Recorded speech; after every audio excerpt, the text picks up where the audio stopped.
Hello everyone, welcome to complex engineering. तो यहाँ पर ये इलेक्ट्रिक ट्रैक्शन की हमारी सेकंड वाली वीडियो है। इसमें हम लोग बात करने वाले डायरेक्टली रेलवे इलेक्ट्रिफिकेशन के बारे में, मतलब ओएचई के बारे में बात करेंगे। ओएचई के अलग अलग कंपोनेंट्स के बारे में बात करेंगे, अलग अलग इक्विपमेंट्स के बारे में बात करेंगे। बट वो स्टार्ट करने से पहले, ओएचई स्टार्ट करने से पहले हम लोग ये देख लेते हैं कि किस तरीके से कि जो 3 फेस ट्रांसमिशन सिस्टम होता है उसके थ्रू हम लोग सिंगल फेस लेते हैं, राइट।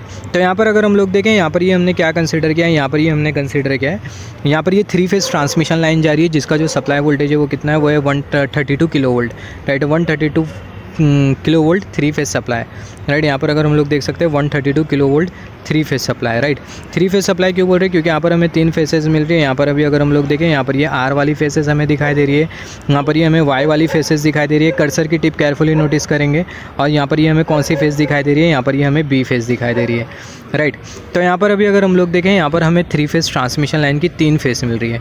अभी ये तीनों फेसेस के थ्रू हम लोग क्या करेंगे, एक एक सिंगल फेस ले लेंगे, राइट। तो यहाँ पर अभी अगर हम लोग देखें, यहाँ पर हमने एक ट्रांसफार्मर लगा के रखा है और ये जो ट्रांसफार्मर है ये क्या करेगा, वोल्टेज को स्टेप डाउन करेगा, 132 किलो वोल्ट को 25 किलो वोल्ट में कन्वर्ट करेगा। सिमिलरली यहाँ पर भी हमने ट्रांसफार्मर लगा के रखा है जो कि 132 किलो वोल्ट को 25 किलो वोल्ट में कन्वर्ट करेगा।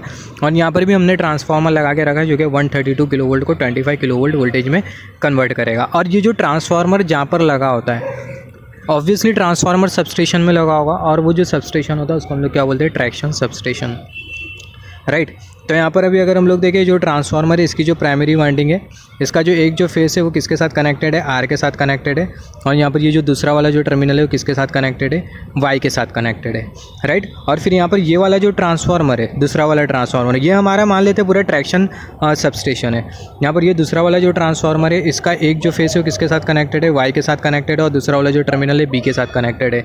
यहाँ पर हम लोग देख सकते हैं, यहाँ पर ये आर, यहाँ पर ये वाई, यहाँ पर ये वाई, यहाँ पर ये वाई के साथ कनेक्टेड है, और यहाँ पर ये बी के साथ कनेक्टेड है, यहाँ पर ये बी के साथ कनेक्टेड है, और यहाँ पर ये आर के साथ कनेक्टेड है। तो यहाँ पर हम लोग देख सकते हैं पूरे जो ट्रांसफार्मर है, यहाँ पर ये तीनों जो फेसेस है इसको हमने बराबर में क्या किया, ये तीनों फेसेस को हमने बराबर में यूटिलाइज़ किया, तीनों फेसेस को हमने बराबर से कनेक्ट किया है, राइट। इसका रीज़न ये कि जो हमारा ये जो हमारा, अगर हम लोग इसको बराबर से कनेक्ट नहीं करते तो ऐसे केस में क्या हो जाता है, हमारा पूरा जो सिस्टम है वो क्या हो जाता है, अनबैलेंस हो जाता। तो हमारे सिस्टम को बैलेंस रखने के लिए हमने कुछ इस तरीके से कनेक्शन किया है, यहाँ पर ये आर और यहाँ पर ये वाई, फिर उसके बाद यहाँ पर ये वाई और यहाँ पर ये बी, फिर उसके बाद यहाँ पर ये बी और यहाँ पर ये वाई फेस, वाई वाली फेस से हमने कनेक्ट करके रखा है हमारे ट्रांसफार्मर को। तो यहाँ पर हम लोग देख सकते हैं पहला वाला ट्रांसफार्मर आर फेस और वाई फेस के साथ कनेक्टेड है, दूसरा वाला ट्रांसफार्मर वाई फेस और बी फेस के साथ कनेक्टेड है, तीसरा वाला ट्रांसफार्मर बी फेस और आर फेस के साथ कनेक्टेड है, राइट। तो यहाँ पर हम लोग सबसे पहली वाली फेस ले रहे हैं, कौन सी वाली फेस ले रहे हैं, आर फेस ले रहे हैं। तो यहाँ पर ये आर फेस हमने लिया कुछ इस तरीके से, यहाँ पर ये आर फेस से हमने कुछ इस तरीके से हमारे ट्रांसफार्मर को कनेक्ट करके रखा है, राइट। तो यहाँ पर अगर हम लोग देखें, जो ट्रांसफार्मर है क्या करेगा, जो ट्रांसफार्मर है 132 किलो वोल्ट 20 वोल्टेज को किस में कन्वर्ट करेगा, 25 किलो वोल्ट वोल्टेज में कन्वर्ट करेगा। अभी यहाँ पर अभी अगर हम लोग देखें, यहाँ पर हमें 2 फेस मिल रही है, यहाँ पर एक फेस मिल रही है और यहाँ पर ये हमें न्यूट्रल मिल रहा है। यहाँ पर ये जो न्यूट्रल होगा इसको हम लोग क्या कर देंगे, यहाँ पर ये जो न्यूट्रल होगा इसको हम लोग क्या कर देंगे, पूरी तरीके से ग्राउंड कर देंगे। फिर उसके बाद यहाँ पर ये जो 25 किलो वोल्ट का जो लाइन होगी उसको हम लोग क्या करेंगे, कुछ इस तरीके से OHE को दे देंगे। यहाँ पर हमें ये एक OHE दिखाई दे रही है, ये वाली एक OHE, और यहाँ पर ये हमें दूसरी वाली OHE दिखाई दे रही है। मान लेते हैं ये वाली जो लाइन है ये अप लाइन है, और यहाँ पर ये वाली जो लाइन है कौन सी लाइन है, डाउन लाइन है। मतलब 2 ट्रैक है, एक ट्रैक है जिसके ऊपर ये वाली OHE बिछी है जो कि कर्सर की टिप शो कर रही है, दूसरी ट्रैक है जो कि जिसके ऊपर ये वाली OHE बिछी है जो कि हमें ये कर्सर की टिप शो कर रही है। तो यहाँ पर हमने क्या किया, जो ट्रांसफार्मर है, ट्रांसफार्मर का जो सेकेंडरी वोल्टेज था 25 किलो वोल्ट, ये 25 किलो वोल्ट वोल्टेज को हमने क्या किया, ये 25 किलो वोल्ट वोल्टेज को हमने दोनों OHE को दे दिया, राइट। एक ये वाली OHE को दिया और यहाँ पर ये दूसरी वाली OHE को दिया। तो यहाँ पर हम लोग देख सकते हैं किस तरीके से जो 3 फेस है उसको हम लोग किस में कन्वर्ट कर रहे हैं, सिंगल फेस में कन्वर्ट कर रहे हैं। यहाँ पर अगर हम लोग देखें, यहाँ से हमने कुछ इस तरीके से सिंगल फेस ले लिया और ये सिंगल फेस वोल्टेज हमने दोनों OHE को दे दिया। फिर उसके बाद यहाँ पर अगर हम लोग देखें, यहाँ पर ये दूसरा वाला ट्रांसफार्मर, यहाँ पर ये दूसरा वाला जो ट्रांसफार्मर है इसका एक जो एंड है वो हमने वाई के साथ कनेक्ट करके रखा है, और दूसरा वाला जो है वो किसके साथ, फेस किसके साथ कनेक्ट करके रखा है, दूसरा वाला जो टर्मिनल है वो किसके साथ कनेक्ट करके रखा है, बी के साथ। और यहाँ पर ये जो ट्रांसफार्मर है कौन सा ट्रांसफार्मर होता है, ट्रैक्शन सबस्टेशन में बेसिकली हमने सिंगल फेस ट्रांसफार्मर कन्वर्ट लगा के रखा है। अभी यहाँ पर अगर हम लोग देखें, यहाँ पर ये वाला जो ट्रांसफार्मर है, अगेन यहाँ पर ये हमें सेकेंडरी वाइंडिंग मिलेगी। ये सेकेंडरी वाइंडिंग का एक जो टर्मिनल होगा उसको हम लोग क्या कर देंगे, न्यूट्रल अर्थ कर देंगे, न्यूट्रल टर्मिनल को, और दूसरा जो टर्मिनल होगा उसको हम लोग कुछ इस तरीके से टैपिंग करके एक जो टर्मिनल होगा उसको हम लोग ये वाली लाइन के साथ कनेक्ट कर देंगे, अप लाइन के साथ जो कि कर्सर की टिप शो कर रही है, और दूसरा वाला जो होगा उसको हम लोग कुछ इस तरीके से डाउन लाइन के साथ कनेक्ट कर देंगे, राइट। फिर उसके बाद अगर हम लोग देखें, यहाँ पर ये तीसरा वाला ट्रैक्शन ट्रांसफार्मर हमने कंसिडर किया है। यहाँ पर ये वाला जो ट्रांसफार्मर है इसका एक जो टर्मिनल है बी के साथ कनेक्टेड है, और दूसरा जो है वो किसके साथ कनेक्टेड है, आर के साथ कनेक्टेड है, ताकि हमारा पूरा जो सिस्टम है वो कैसा रहे, बैलेंस रहे। और फिर उसके बाद अगर हम लोग देखें, अगेन जो सेकेंडरी है उसका जो न्यूट्रल है उसको हमने अर्थ कर दिया, और दूसरा वाला जो टर्मिनल है उसको हमने कुछ इस तरीके से टैप करके एक जो टर्मिनल है उसको हमने अप लाइन के लिए दे दिया, और दूसरा जो टर्मिनल है उसको हमने कुछ इस तरीके से डाउन लाइन के लिए दे दिया। तो यहाँ पर बहुत अच्छे क्लियर है कि जो 3 फेस है उसको हम लोग किस में कन्वर्ट कर रहे हैं, सिंगल फेस में कन्वर्ट कर रहे हैं थ्रू ट्रैक्शन सबस्टेशन, राइट। और बीच में भी बहुत सारे सेक्शंस आते हैं जिसके बारे में हम लोग आगे बात करेंगे। तो कुछ इस तरीके से जो 3 फेस जो वोल्टेज होता है उसको हम लोग सिंगल फेस में कन्वर्ट करते हैं ट्रैक्शन सबस्टेशन के थ्रू, जिसमें ट्रैक्शन ट्रांसफार्मर लगे होते हैं, और कुछ इस तरीके से जो एच होती है उसको हम लोग वोल्टेज प्रोवाइड करते हैं। यहाँ पर अगर हम लोग देखें, हमें जो दिखाई दे रहा है इसको हम लोग क्या बोलते हैं, इसको हम लोग बेसिकली बोलते हैं न्यूट्रल सेक्शन। ये है क्या, ये है बेसिकली न्यूट्रल सेक्शन। जैसे कि मैंने बोला था हम लोग अलग अलग फेस को कनेक्ट करते हैं, तो यहाँ पर ये पहली वाली फेस और यहाँ पर ये दूसरी वाली फेस, दोनों को कनेक्ट करने के लिए हमारे पास ये न्यूट्रल सेक्शन, यहाँ पर ये न्यूट्रल सेक्शन और ये न्यूट्रल सेक्शन। फिर उसके बाद अगर हम लोग देखें, यहाँ पर ये वाली फेस और ये वाली फेस दोनों को कनेक्ट करने के लिए यहाँ पर ये न्यूट्रल सेक्शन। यहाँ पर ये कौन सी फेस है, ये कौन सी फेस है, ये जो फेस है कौन सी मान लेते हैं आर, तो यहाँ पर ये आर वाली फेस। फिर उसके बाद यहाँ पर ये बीच में कौन सी फेस है, ये वाली मान लेते हैं वाई वाली फेस है कर्सर की टिप, और यहाँ पर ये वाली जो फेस है कौन सी फेस है, बी वाली फेस है। तो यहाँ पर अगर हम लोग देखें, यहाँ पे बी वाली फेस से सप्लाई आ रहा है। तो यहाँ पर अगर हम लोग देखें, यहाँ पर ये आर वाली फेस और यहाँ पर ये वाई वाली फेस, दोनों को हमने किस तरीके से इंटरकनेक्ट करके रखा है, न्यूट्रल सेक्शन के थ्रू। और जो न्यूट्रल सेक्शन आता है, जो न्यूट्रल सेक्शन होता है वो हमारे basically sectioning and paralleling post में आता है, जिसके बारे में हम लोग आगे बात करेंगे। फिर उसके बाद अगर हम लोग देखें वाई वाली ये वाई वाला सेक्शन और ये बी वाला सेक्शन, या फिर बोल सकते हैं वाई वाला फेस और ये जो बी वाला फेस है, दोनों को हमने एक दूसरे के साथ कुछ इस तरीके से किसके थ्रू कनेक्ट करके रखा है, न्यूट्रल सेक्शन के थ्रू कनेक्ट करके रखा है, राइट। तो ये हमारी क्या हो गई, ये हमारी बेसिकली OHE हो गई, राइट। ओवरहेड वायर हो गया। अभी हम लोग बात करते हैं ओवरहेड वायर हमें किस तरीके से दिखाई देता है, OHE हमें किस तरीके से दिखाई देती है। यहाँ पर अगर हम लोग देखें, जो रेलवे की जो OHE होती है वो हमें कुछ इस तरीके से दिखाई देती है। रेलवे की जो OHE होती है वो हमें कुछ इस तरीके से दिखाई देती है। तो है क्या, ये हमारी ट्रेन की OHE, ये हमारी ट्रेन की OHE। सारे पार्ट्स के बारे में बात करेंगे।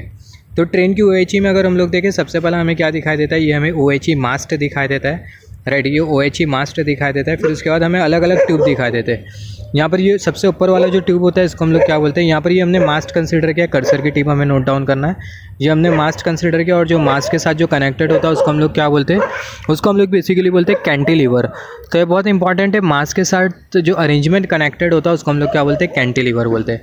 अब ये कैंटिलीवर में हमें अलग अलग ट्यूब मिलते हैं, जैसे कि यहाँ पर ये जो ऊपर वाला जो ट्यूब है इसको हम लोग बेसिकली बोलते हैं स्टे ट्यूब, स्टे आर्म भी बोला जाता है। फिर उसके बाद यहाँ पर ये वाला जो हमें जो दिखाई दे रहा है कर्सर की टिप, इसको हम लोग बेसिकली बोलते हैं ब्रैकेट ट्यूब, जिसे ब्रैकेट आर्म भी बोला जाता है। फिर उसके बाद अगर हम लोग देखें, यहाँ पर ये वाला जो कर्सर की टिप, ये वाला जो ट्यूब जो दिखाई दे रहा है इसको हम लोग क्या बोलते हैं, रजिस्टर आर्म।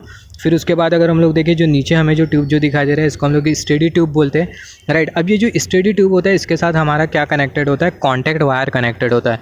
कॉन्टैक्ट वायर वो वायर होता है जिसके साथ हमारा पेंटोग्राफ कंटिन्यूसली कॉन्टैक्ट में होता है। फिर उसके बाद अगर हम लोग देखें, यहाँ पर ये हमें क्या दिखाई दे रहा है, यहाँ पर ये हमें स्टे ट्यूब दिखाई दे रहा है और यहाँ पर ये हमें ब्रैकेट ट्यूब दिखाई दे रहा है। ब्रैकेट ट्यूब के साथ क्या कनेक्टेड होता है, कैटेनरी वायर कनेक्टेड होता है। हमें पता होना चाहिए कैटेनरी वायर क्या होता है, कॉन्टैक्ट वायर क्या होता है।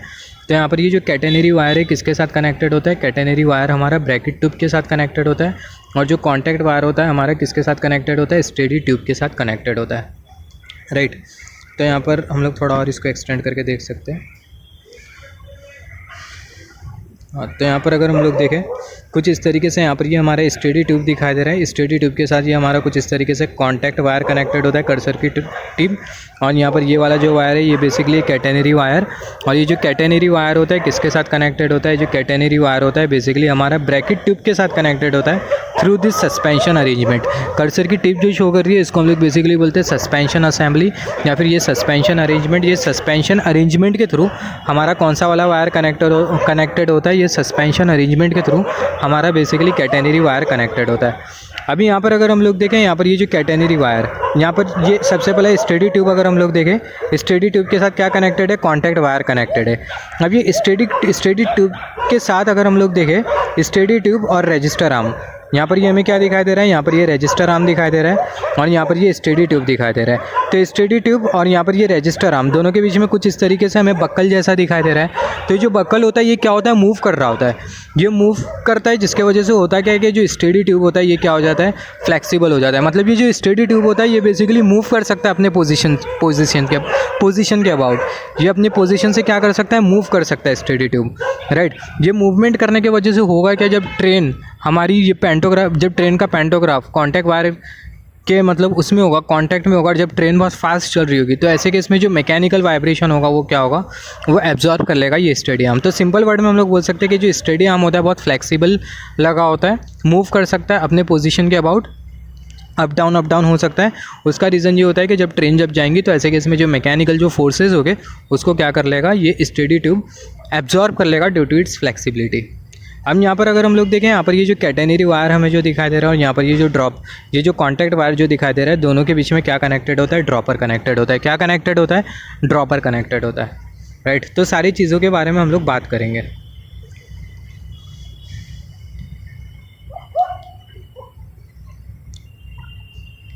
Just hold on. तो यहाँ पर अभी अगर हम लोग देखें,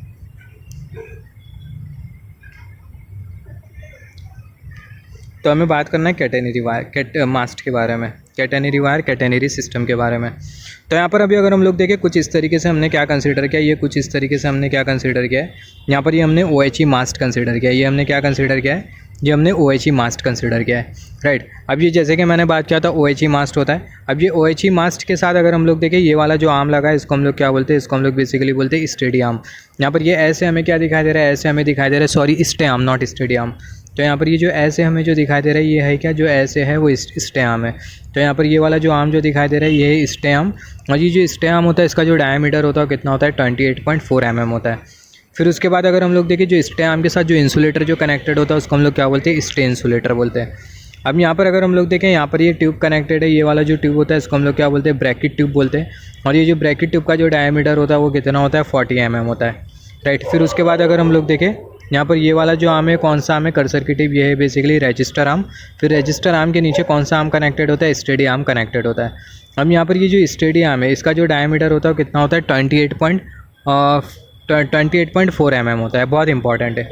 अब यहाँ पर अभी अगर हम लोग देखें, यहाँ पर ये हमने कंसिडर किया कर्सर की टिप, ब्रैकेट ट्यूब हमने यहाँ पर ये कंसिडर किया है, ये हमारा ब्रैकेट ट्यूब, और यहाँ पर ये हमने कंसिडर किया है बेसिकली रजिस्टर आर्म।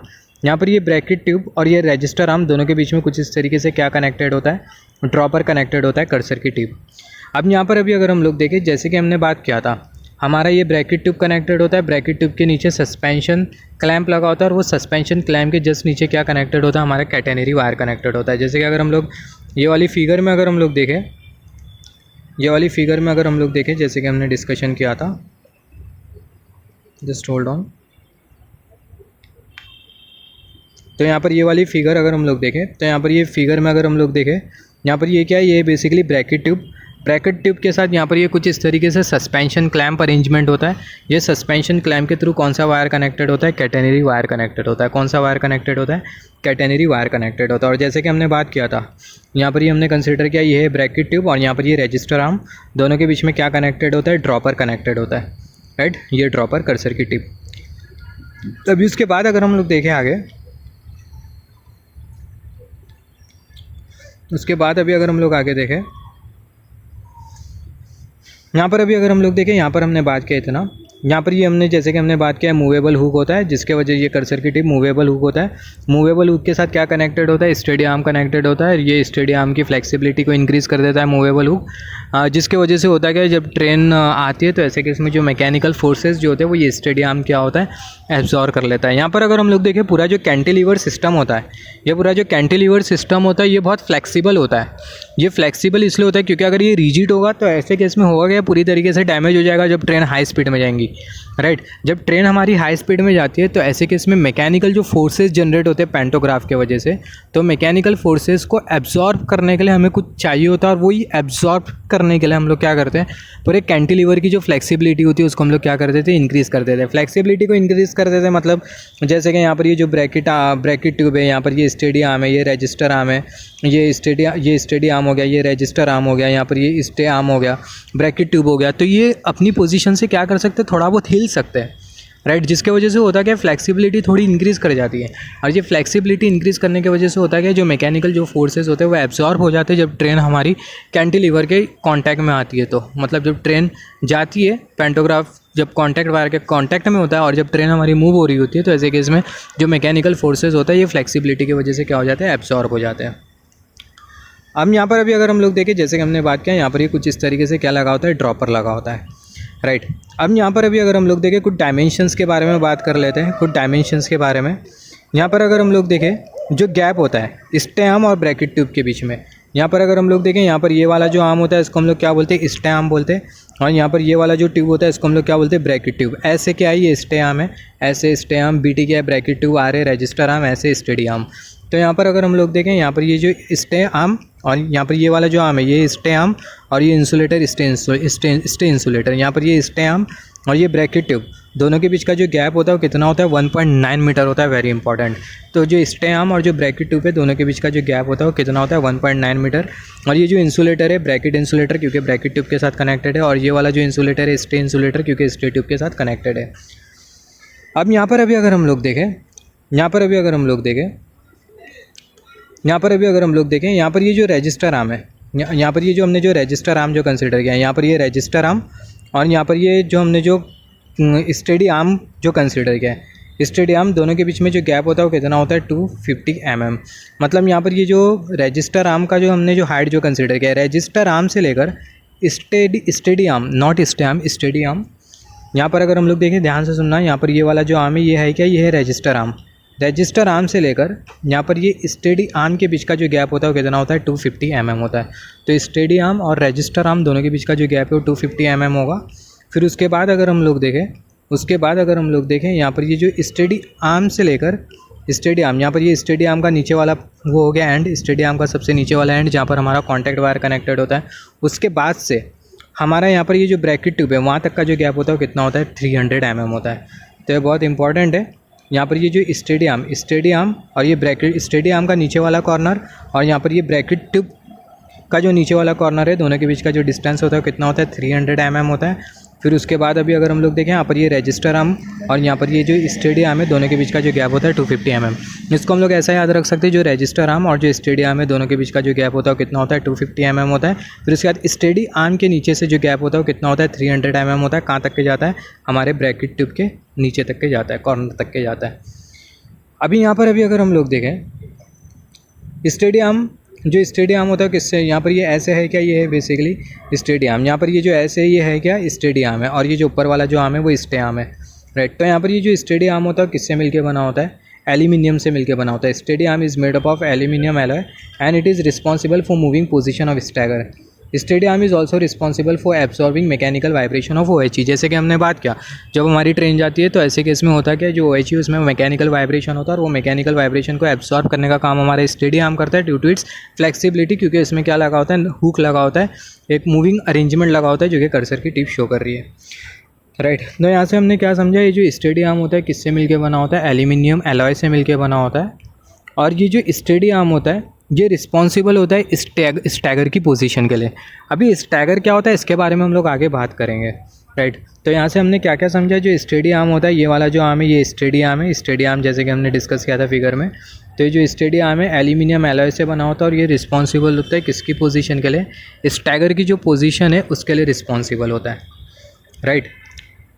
यहाँ पर हमें डायमेंशंस के बारे में पता होना चाहिए। जो स्टे आर्म होता है उसका जो डायमीटर होता है 28.4 mm होता है। जो ब्रैकेट ट्यूब होता है उसका जो डायमीटर होता है 40 mm होता है। जो रजिस्टर आर्म है उसका जो डायमीटर होता है 28.4 mm होता है, राइट। फिर उसके बाद अगर हम लोग देखें, जो रजिस्टर आर्म से स्टेडी आर्म के बीच का जो गैप होता है 250 mm होता है, राइट। फिर उसके बाद का जो गैप होता है 300 mm होता है up to the bracket insulator. फिर उसके बाद यहाँ पर ये जो स्टे आर्म और यहाँ पर ये जो ब्रैकेट ट्यूब है, दोनों के बीच का जो गैप होता है 1.9 मीटर होता है। अब यहाँ पर अभी अगर हम लोग देखें, यहाँ पर ये वाला जो पूरा जो अरेंजमेंट है, ये पूरा जो अरेंजमेंट है जिसमें स्टेडी आर्म लगा है, स्टे आर्म लगा है, यहाँ पर ये stay arm, bracket tube, register arm, steady arm, ये पूरा जो सिस्टम है इसको हम लोग क्या बोलते हैं, इसी को ही हम लोग बेसिकली बोलते हैं कैंटिलीवर, राइट। तो कैंटिलीवर है या अबाउट कैंटिलीवर, कैंटिलीवर ये स्ट्रक्चर है, मैकेनिकल स्ट्रक्चर है जो कि कैटेनरी वायर को कैरी करता है, ड्रॉपर को कैरी करता है, कॉन्टैक्ट वायर को कैरी करता है। एक चीज़ बताएं बहुत इंपॉर्टेंट है, यहाँ पर ये जो कैटेनरी वायर होता है ये कुछ इस तरीके से ऊपर की तरफ लगा होता है, सस्पेंशन क्लैम्प के साथ लगा होता है। यहाँ पर ये हमारा ब्रैकेट ट्यूब होता है, ये कुछ इस तरीके से ब्रैकेट ट्यूब, उसके नीचे सस्पेंशन क्लैम्प लगा होता है और सस्पेंशन क्लैम्प के साथ हमारा कैटेनरी वायर कनेक्टेड होता है, राइट। फिर उसके बाद हमारा जो कॉन्टैक्ट वायर होता है किसके साथ कनेक्टेड होता है, स्टेडी आर्म के साथ कनेक्टेड होता है। तो कैटेनरी वायर किसके साथ कनेक्टेड होता है, जो कैटेनरी वायर है ये हमारा ब्रैकेट ट्यूब के साथ कनेक्टेड होता है और जो कॉन्टैक्ट वायर है किसके साथ कनेक्टेड होता है, हमारे स्टेडी आर्म के साथ कनेक्टेड होता है, राइट। तो यहाँ पर ये वाला जो वायर है ये बेसिकली कैटेनरी वायर है जो कि कर्सर की टिप शो कर रही है, और यहाँ पर ये वाला जो वायर है कौन सा वायर है, ये बेसिकली कॉन्टैक्ट वायर है। ये कैटेनरी वायर और जो कॉन्टैक्ट वायर दोनों के बीच में जो वायर जो लगा होता है इसको हम लोग क्या बोलते हैं, इसको हम लोग बेसिकली बोलते हैं ड्रॉपर, राइट। इसको हम लोग क्या बोलते हैं, ड्रॉपर। फिर से एक बार फिगर हम लोग रिफ़र कर लेते हैं।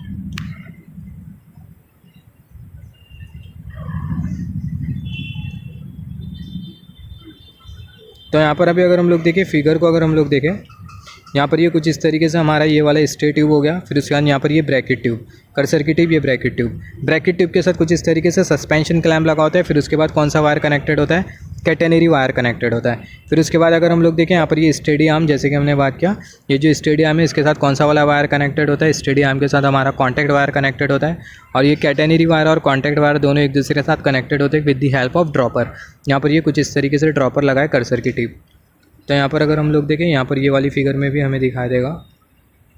तो यहाँ पर अगर हम लोग देखें कुछ इस तरीके से ड्रॉपर लगा होता है, कर्सर की टिप, ये ड्रॉपर, ये कर्सर की टिप, ये ड्रॉपर हमें शो कर रहा है, ये ड्रॉपर कुछ इस तरीके से लगा होता है, राइट। तो जो कैंटिलीवर होता है एक ऐसा अरेंजमेंट होता है जो कि कैटेनरी वायर को, कॉन्टैक्ट वायर को और ड्रॉपर को कैरी करने का क्या करता है, काम करता है। फिर उसके बाद अभी अगर हम लोग देखें, It is flexible and can absorb vibrations when train comes and less stress act over insulator। तो जैसे हमने बात की यहाँ पर ये जो कैंटिलीवर होता है इसका पूरा जो अरेंजमेंट होता है वो कैसा होता है, फ्लेक्सिबल होता है, जिसकी वजह से होता है कि ये पूरे मैकेनिकल वाइब्रेशन को क्या कर लेता है, OHE के मैकेनिकल वाइब्रेशन को एब्जॉर्व कर लेता है जब हमारी ट्रेन OHE के कॉन्टैक्ट में आती है। तो और ये वाइब्रेशन एब्जॉर्व करने की वजह से होता है कि हमारा कैंटिलीवर भी डैमेज नहीं होता है और जो इंसुलेटर है उस पर भी कोई स्ट्रेस नहीं आता। Bracket tube and steady arm, जैसे हमने बात किया यहाँ पर ये BT मतलब ब्रैकेट ट्यूब और SA का मतलब क्या होता है, स्टे आर्म।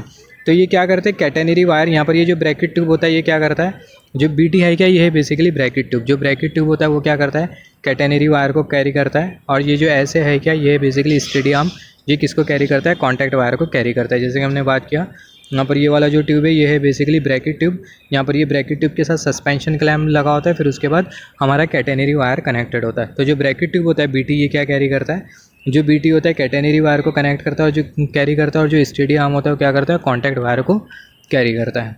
फिर उसके बाद अगर हम लोग देखें, catenary suspension clamp carries catenary wire, जैसे हमने बात किया कैटेनरी एक क्लैम्प लगा होता है, ब्रैकेट ट्यूब के नीचे एक क्लैम्प लगा होता है जिससे बोला जाता है कैटेनरी सस्पेंशन क्लैम्प, जो कि क्या करता है, कैटेनरी वायर को कैरी करता है। कॉन्टैक्ट, तो जैसे कि हमने डिस्कस किया यहाँ पर ये जो कैटेनरी सस्पेंशन क्लैम्प होता है ये क्या करता है, कैटेनरी वायर को कैरी करता है।